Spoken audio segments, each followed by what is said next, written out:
চিনলেন আরে ও সিলেটের মুসলমান, সে মায়ার নবী কেমন?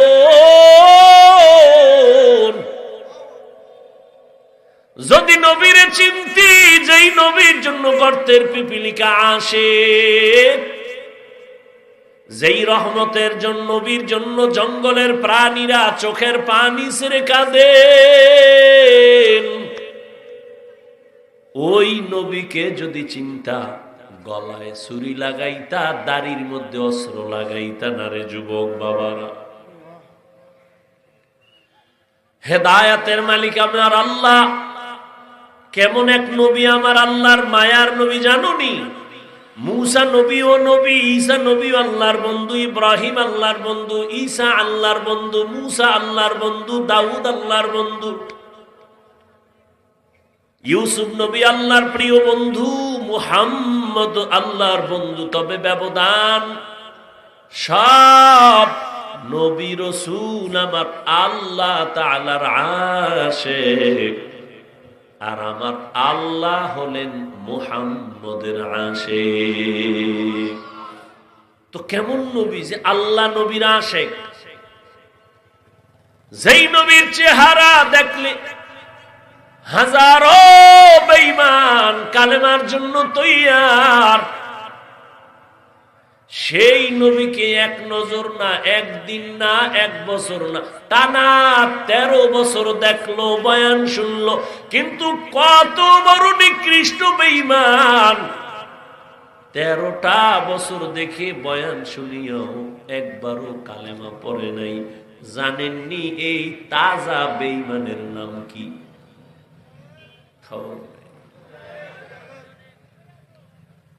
অন্যদিকে 27 বছরের একটা যুবক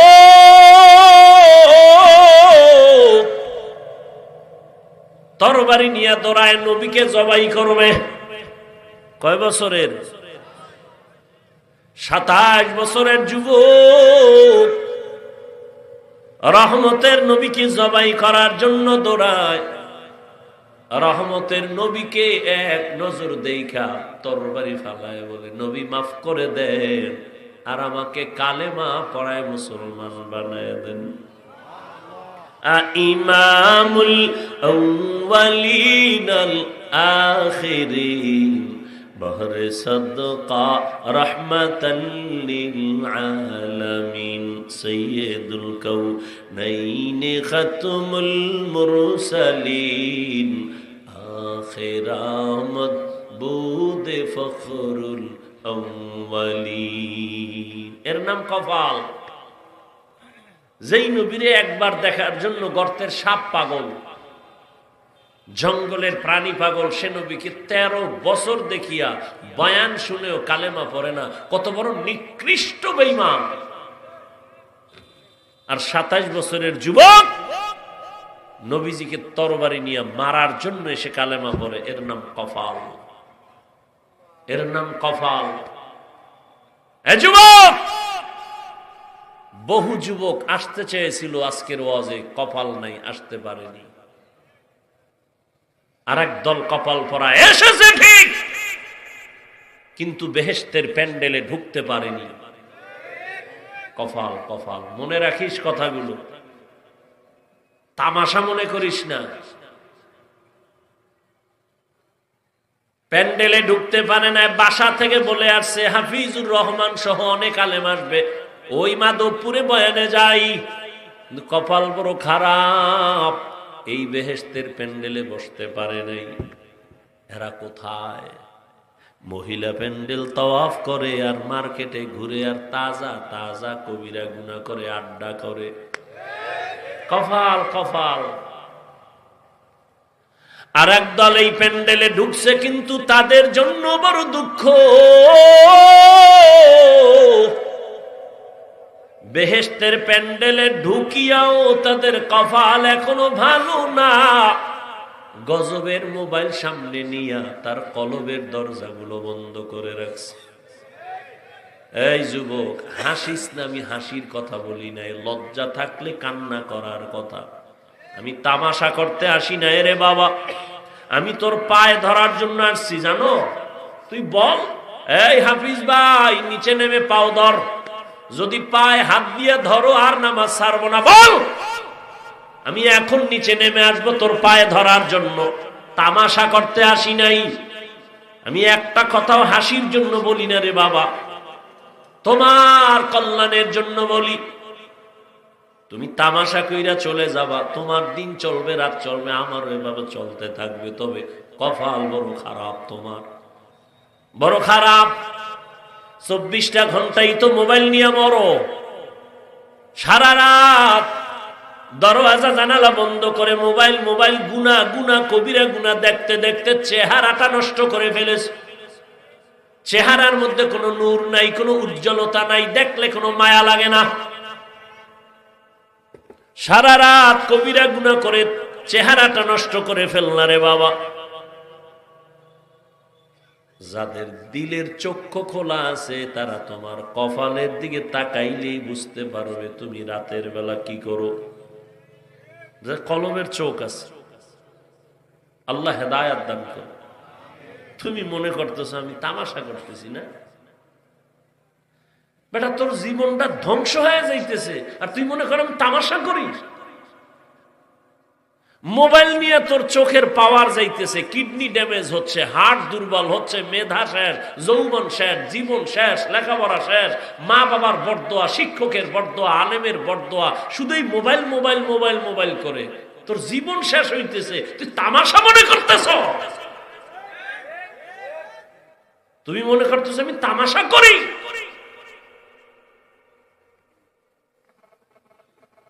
এই মোবাইলের কারণে মায়ের সাথে বেয়াদবি করেছো, বাবার সাথে বেয়াদবি করেছো, শিক্ষকের সাথে বেয়াদবি করেছো।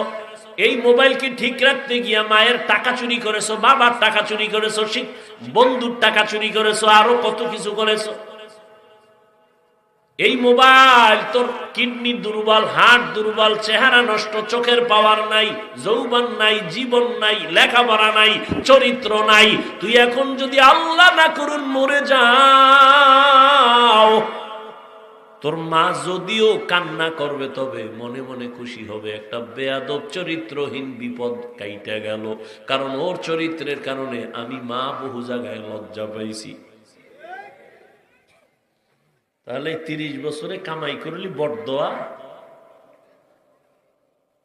আল্লাহ হেদায়েত দান করুন। অথচ নিজেরে ভাবো তো অনেক বড় বুজুর্গ, হুজুর্গ থেকে অনেক ভালো মনে ভালো ভালো ভাব নিয়ে চলো। এরে আমার যুবক,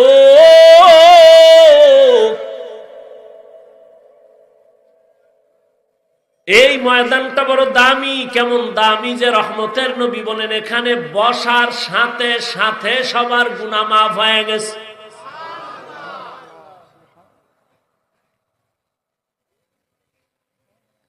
আল্লাহ পাক রব্বুল আলামিন বলেন এরে গোলাম, দুনিয়াতে তোর একটা কাজের জন্য পাঠাইছি, 2 কাজ নাই তোর জীবনে, কাজ একটা, ইবাদত। এবার তুই চিন্তা করবি তোর খানার দরকার, ঘুমের দরকার, কি লাগবে, সব ব্যবস্থা আগে করছি, তারপরে তোরে পাঠাইছি, কোনো পেরেশানি নেই। তোর খানা লাগবে, আয়োজন করে দিছি। এ বান্দা তোর ঘুমের প্রয়োজন, তোর বালিশ লাগবে, আমি তুলার গাছ বানায় দিছি। সব আয়োজন কইরা তোরে পাঠাইছি, এখন তোর কাজ একটা, ইবাদত করলে যদি করতে পারো বিনিময় পাবি বিনা হিসাবে জান্নাত। তবে ইবাদত মানে এইটা না সারা রাত মসজিদে কাটাও, সারা দিন যায় নামাজে কাটাও না। ব্যবসা করো ইবাদত, চাকরি করো ইবাদত, লেখাপড়া করো ইবাদত, ঘুমাও ইবাদত, কান্না করো ইবাদত, হাসো ইবাদত। তবে মন গড়া না, রহমতের নবীর আদর্শ মতে। নবীর আদর্শ মতে কান্না করবি ইবাদত, নবীর আদর্শে হাসবা ইবাদত, নবীর আদর্শ মেনে বান্দা তুমি বাথরুমে যাইবা ইবাদত, নবীর আদর্শ মেনে পানি পান করো ইবাদত। ইবাদত বানায় করো। এই যে একটা বোতলে পানি তুমি পান করবা ইবাদত হিসাবে না, আমি করব ইবাদত হিসাবে। কষ্টের কিছু না, সিস্টেম পাল্টাও। কি? তুমি এই পানিটা পান করতে গেলে বাম হাতটা দ্রুত দৌড়ায় যাবে বিদ্যুতের গতিতে, ধরে বাম হাতে বোতলটা ধরবা, মুখাটা খুলে বাম হাতটা দিবা, এক টানে আধা লিটার নাই।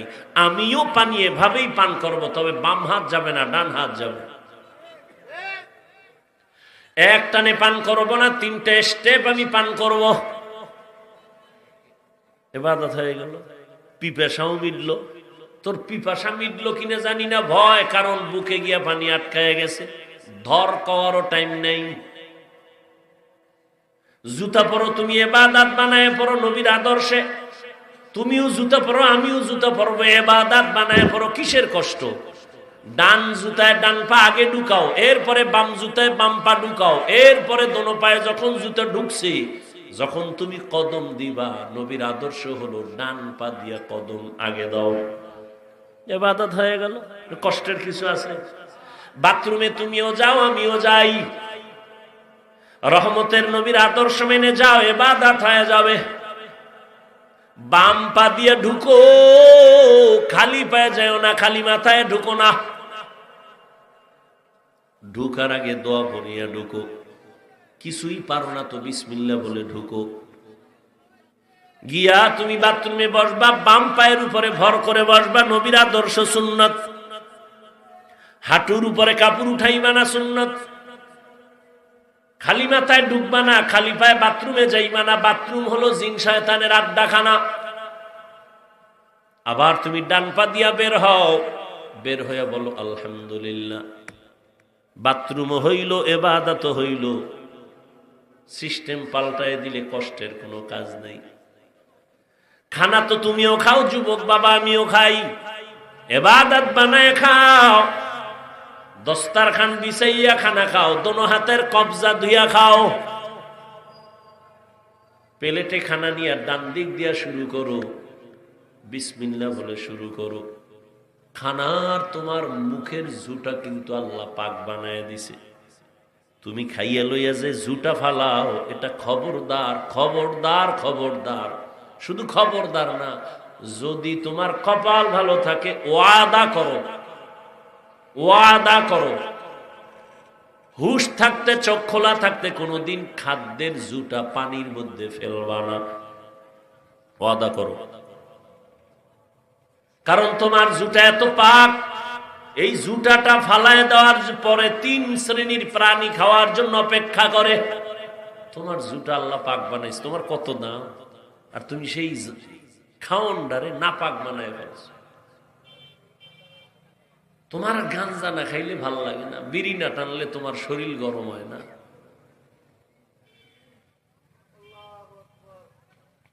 তোমার জুটা খাওয়ার জন্য বিড়াল অপেক্ষা করে, কুকুর অপেক্ষা করে, জিনেরা অপেক্ষা করে।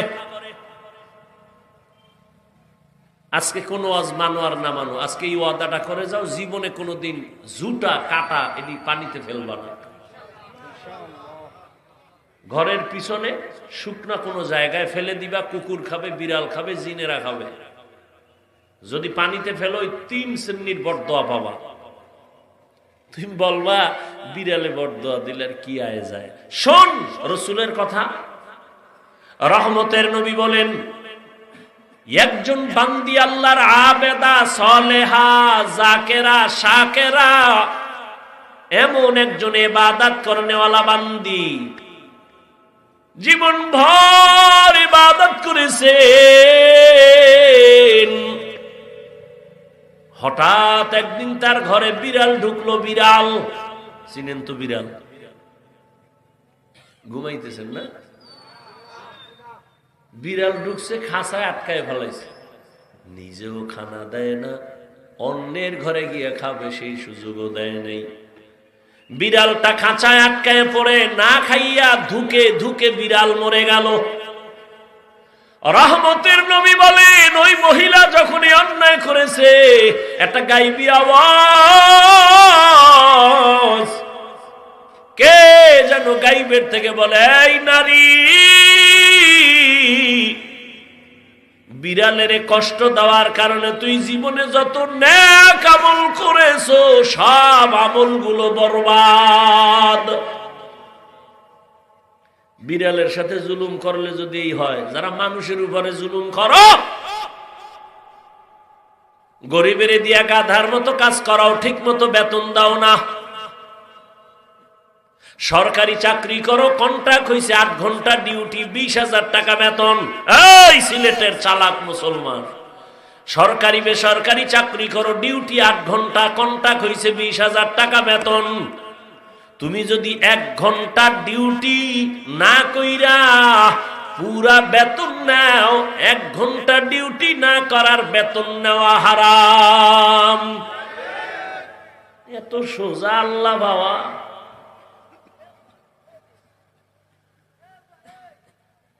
এরে নবীর আশিক, ইবাদতের জন্য আল্লাহ পাঠাইছেন। 12 নয়, 24টা ঘন্টা দিয়েই রাত আর দিনকে আল্লাহ কাবার করে দিছেন। 24 ঘন্টার বাইরে আছে নাকি?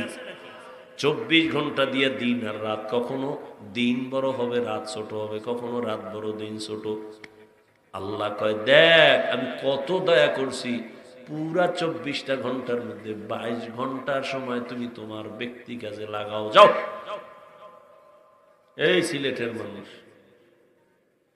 কলিজাটা ভেঙ্গে কথা বলতেছি রে বাবা, কাউকে আঘাত করার জন্য না, বুকে বুক লাগানোর মোহাব্বত নিয়ে বয়ান করতেছি। 22 ঘন্টা সময় আল্লাহ দিয়া দিলেন, যা তোর ব্যক্তি কাজে লাগাও, চাকরিতে ব্যবহার করো, ব্যবসায় কাজে লাগাও, লেখাপড়া করো। 22 ঘন্টা সময় তোমার, যাও তোমার পার্সোনাল কাজে ব্যয় করো। থাকলো কয় ঘন্টা? মাত্র 2 ঘন্টা সময় তোমার কল্যাণের জন্য আখিরাতের লাইনে ব্যয় করো। কয় ঘন্টা?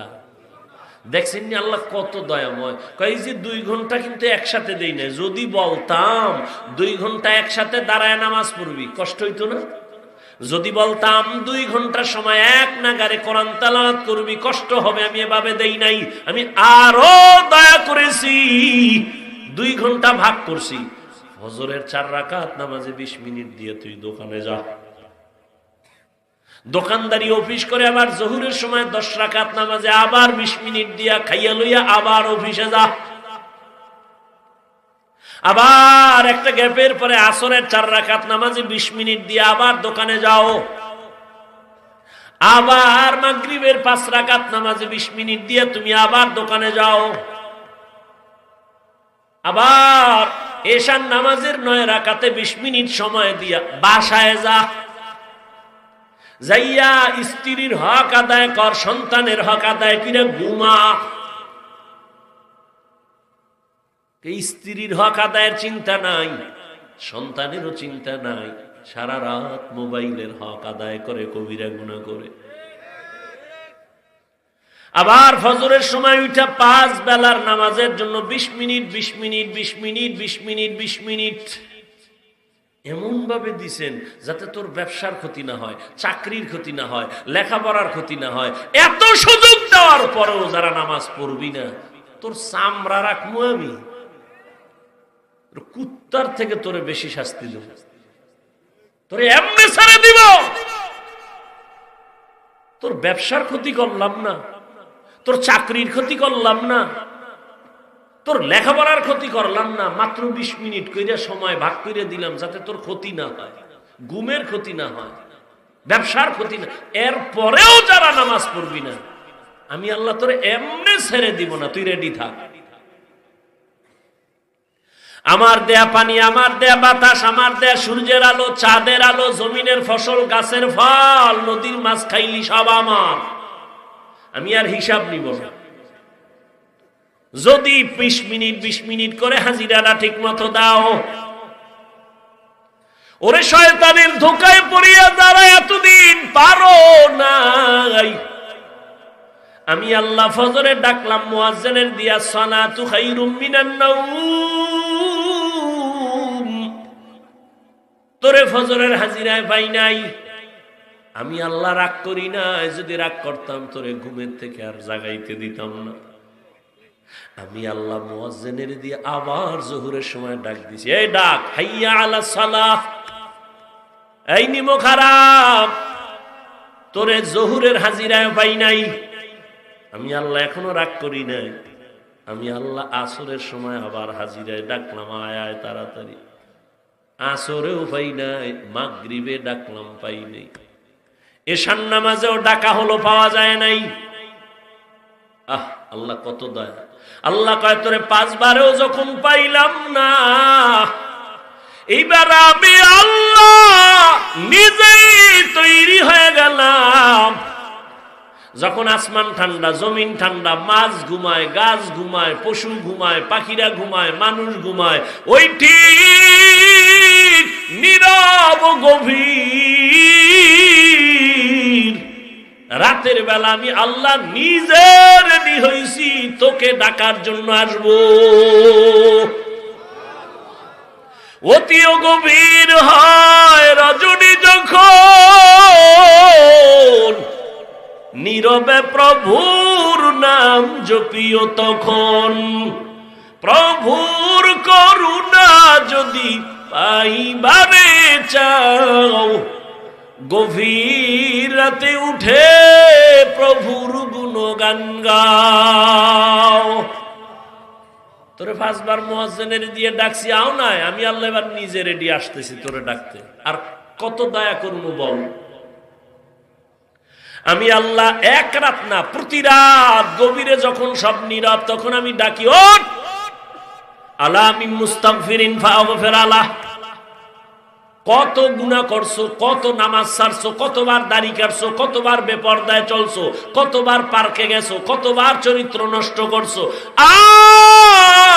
আমি আল্লাহর কুদরতি কদমে একটা সিজদা করিয়া যদি বলো, ইয়া রাব্বি গফিরলি,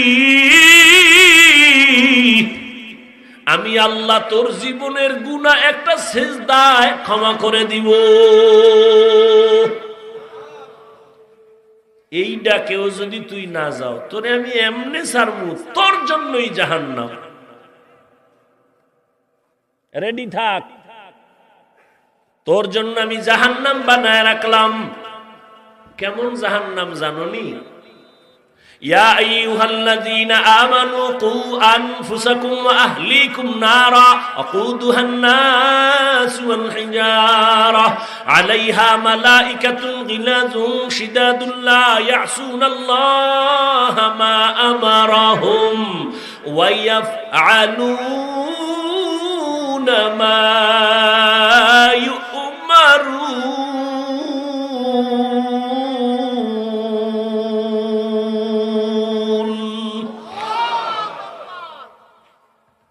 মুমিন জাহান্নাম থেকে নিজেরে বাঁচা, আহালকে বাঁচা। কেন? ওয়াকুদুহান নাস ওয়াল হিজারা, এমন জাহান্নাম আমি বানাইছি যেই জাহান্নাম আমি মানুষ দিয়া জ্বালাবো, পাথর দিয়া জ্বালাবো।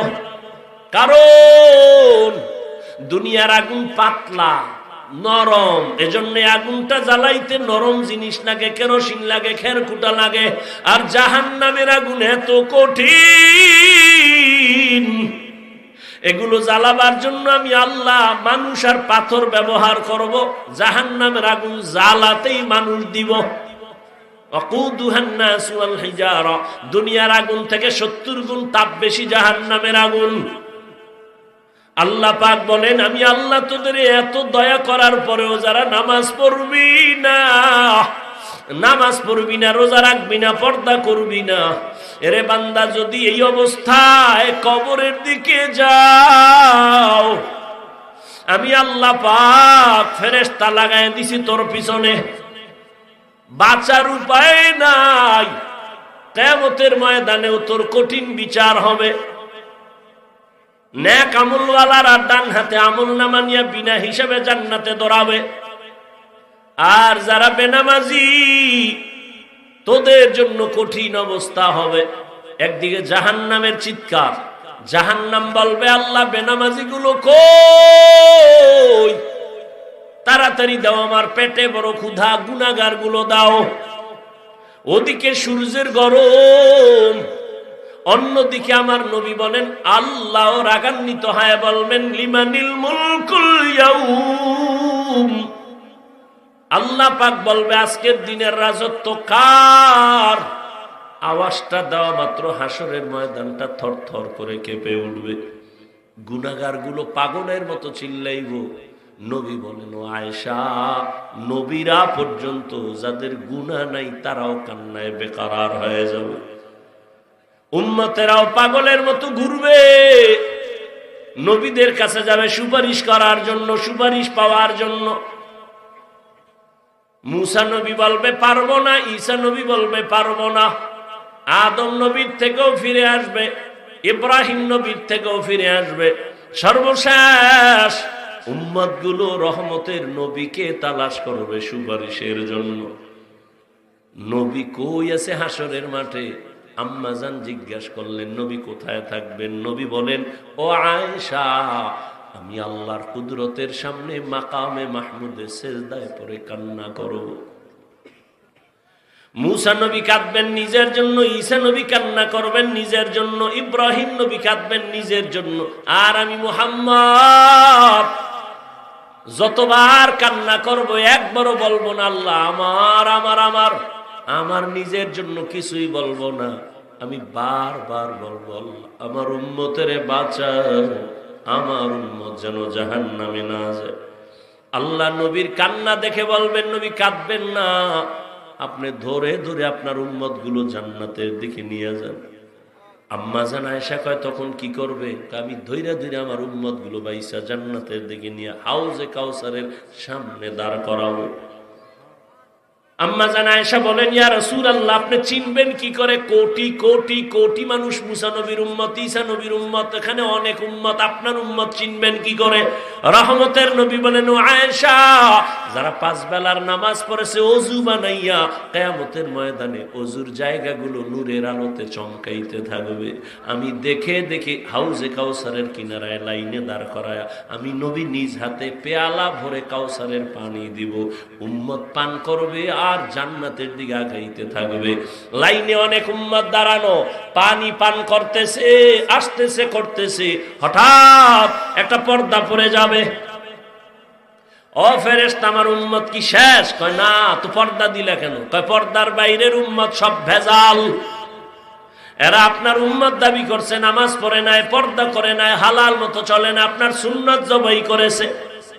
নবী বলেন, আয়েশা, তখন আমি রাগ করে বলবো, সোহকান সোহকা লিমান হাইয়ানা মিন বাদি, এই বেঈমান নাফরমান উম্মত, তোরা আমার থেকে আলাদা হয়ে যাও, তোরা আমার উম্মত না।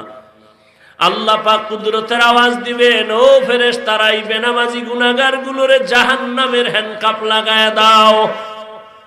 ও আমার যুবক, তোমারে কিন্তু এতক্ষণ যত বয়ান শুনাইছি একবারও বলি নাই হুজুর হও, এতক্ষণ যে বয়ান শুনাইছি একবারও বলি না আমার মতো পাঁচকল্লি লাগাও।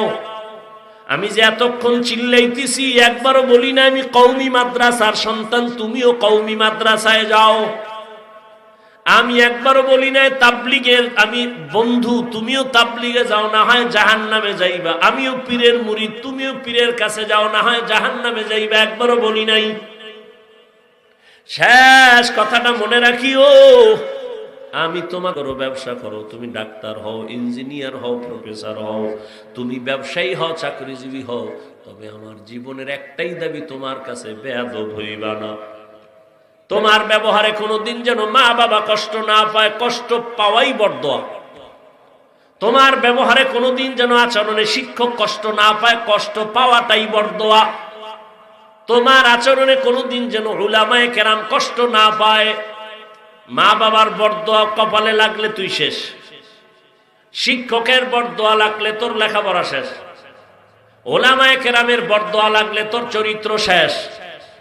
ও যুবক, আদর্শবান ডাক্তার হইও, ইঞ্জিনিয়ার হইও, আদর্শবান প্রফেসর হও, আদর্শবান ডাক্তার হও, আদর্শবান ব্যবসায়ী হও। এবার একটু তাকাইয়া দেখো গভীরভাবে, তোমার মতো যুবক জীবনে মাদ্রাসায় পড়ে নাই, জেনারেল লাইনে আছে, স্কুল কলেজে আছে, 5 বেলার নামাজ পড়ে, দাড়িওয়ালা, সত্য কথার সাক্ষী দেওয়া আসেনি। আর ওয়াজ লাগবে না, এই অশেষ। বাসায় যাইয়া নিজের দরজাটা জানালা বন্ধ কইরা নিজের পায়ের জুতা খুইলা কপালে একটা বাড়ি দিবি, অন্ধকারে, কেউ যেন দেখে না, জিনেও যেন দেখে না। বাড়ি দিবি আর বলবি, এই কপাল পোড়া, তোর কপালে কার বরদোয়া লাগছে? তোর মতো যুবক স্কুলে পড়ে, নামাজ পড়ে, কলেজে পড়ে, নামাজ পড়ে, তুই পারো না কেন? তোর কপাল অভিশপ্ত কেন? কার বরদোয়া লাগাইছ? তোমার মতো যুবক র্যাব, আর্মি, পুলিশ, বিডিআর এর চাকরি করে, 5 বেলার নামাজি নাই, তোমার কপাল কেন খারাপ? তোমার মতো যুবক ডাক্তার, প্রফেসর, ইঞ্জিনিয়ার 5 বেলার নামাজ পড়ে, ওসি, ডিসি, এসপি 5 বেলার নামাজ পড়ে, কৃষি কাজ করে, নামাজ ছাড়ে না, রাস্তায় গাড়ি চালায়, নামাজ ছাড়ে না। তোমার মতো জেনারেল লাইনের সন্তান নদীর মধ্যে মাছ ধরে, নামাজ ছাড়ে না। যাও আর একটু যাও, ঢাকা কলেজে যাও, জাহাঙ্গীরনগরে যাও, সিলেট কলেজে যাও, গিয়া দেখো তোমার মতো যুবক মাথায় পাগড়ি, বড় দাড়ি, বড় জামা, মনে হয় মসজিদের বড় খতিব। ও ভাই, তুমি কোন জায়গার খতিব? বলে আস্তাগফিরুল্লাহ, আমি আরবি পারি না। তো এই হালাত কেন, কি করো? বলে আমি ঢাকা কলেজে পড়ি। তাহলে তোমার মাথায় পাগড়ি কেন, দাড়ি কেন, এই রং লাগাইছো কেন? যুবক আনন্দে বলে আল্লাহর শুকর, আমার মা বাবার দোয়া, আর এই জমিনে আল্লাহর খাঁটি ওলি উলামায়ে কেরামের নেক নজর লাগাইছি। আমি কলেজে ক্লাস করি, পাগড়ি খুলি না। আমি কলেজে ক্লাস করি, দাড়ি কাটি না। আমি কলেজে ক্লাস করি, নামাজ ছাড়ি না। তুমি কেন পারো না? তোমার কপালে কার বরদোয়া লাগছে? এখনো সময় আছে, তওবা করো।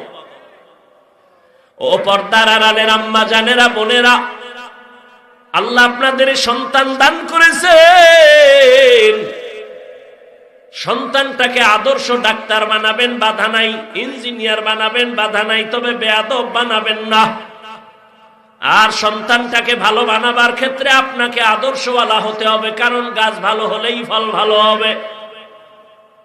এরে আম্মা জান, আজকে স্টেজের মধ্যে কয়জন? 10টা ছেলেরে বোধহয় পাগড়ি দেওয়া হলো, এরা কোরআনের হাফেজ।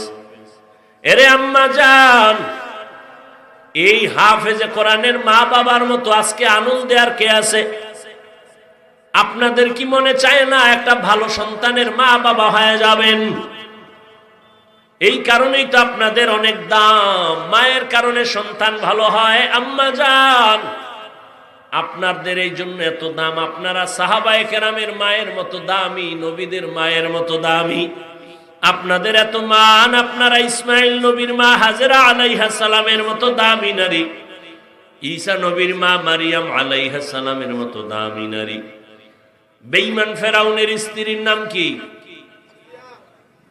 আসিয়া। এত বড় বেঈমানের ঘরে থাইকাও আমার আল্লাহকে ভুলে নাই।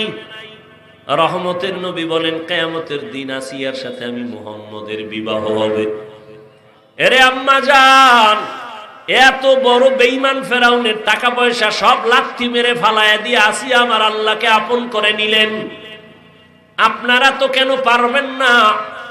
এই অঞ্চলে কি আপনার মতো মা নাই? পর্দা করে, নামাজ পড়ে, স্বামীর মাল হেফাজত করে, মোবাইলে সময় নষ্ট করে না, এমন নারী নাই? এরে আম্মা জান, আপনারা কেন পারবেন না?